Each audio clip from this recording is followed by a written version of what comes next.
Halo Combat Evolved is indisputably one of the most influential first-person shooters in gaming history. For some, its genius was that it finally made first-person shooters good for consoles, thanks to the way it mapped its controls. Others credit its ability to deliver both a powerful narrative and superb gameplay, a balance that was sorely lacking in other first-person titles. No matter where you stand, Halo was a cornerstone that defined a whole new generation of first-person shooters. With such big boots to fill, Halo 2 had quite the job cut out for itself. Thankfully, the result, while not stellar, was a game that carried on Combat Evolved's legacy while bringing new ideas to the table.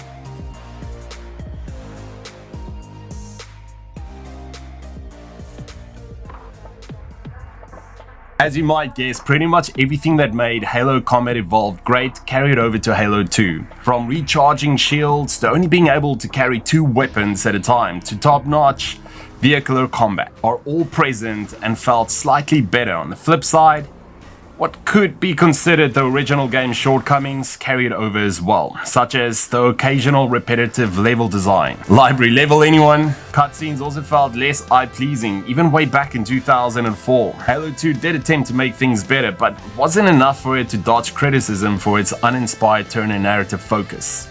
In the original Halo, the story puts the spotlight on fighting the Covenant and humanity's struggle for survival. It was a powerful story that cemented the Master Chief as one of the greatest video game heroes of all time.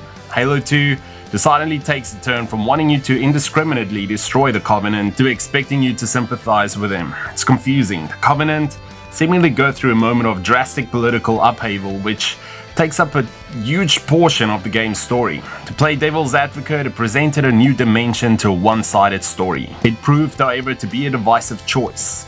For a lot of fans, it felt the game didn't really care as much anymore about human struggle, nor Master Chief's fight. If that wasn't enough, the game frustratingly closes with a huge cliffhanger, giving gamers across the worst case of blue balls ever.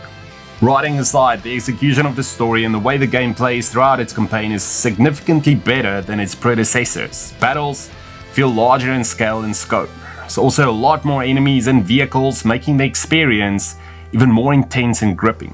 What's even more impressive is how Halo 2 manages to transition you from one segment to another with very little pause. Loading screens are also smartly placed. Even more impressive is the enemy AI, which will actively seek out cover spots and perform tactics in unpredictable patterns. This is something that is rarely found, even in today's shooters. Halo 2 also evolves its predecessor's combat in several ways. Shields recharge faster at the cost of no longer having a health bar, so your focus is squarely on managing shields. Jumping gives you more air and pesky falling damage is gone. Finally, dual wielding any 2 types of weapons acts as a cherry on top of the most delicious gaming ice cream. This comes at the cost of not being able to toss grenades, Halo's most notable support weapon, but you're rewarded with double the stopping power. Love or hate it, Halo 2 had some big combat boots to fill, and after an incredible first entry to one of the most notable gaming series of all time, it took what worked and instead of changing it, made it better. In some ways, it could be argued that Bungie needed to take a risk somewhere, and that fell into the story itself. Regardless, Halo 2 stands amongst one of the greatest first-person shooter games of all time, and if you haven't played it yet, we highly recommend you do.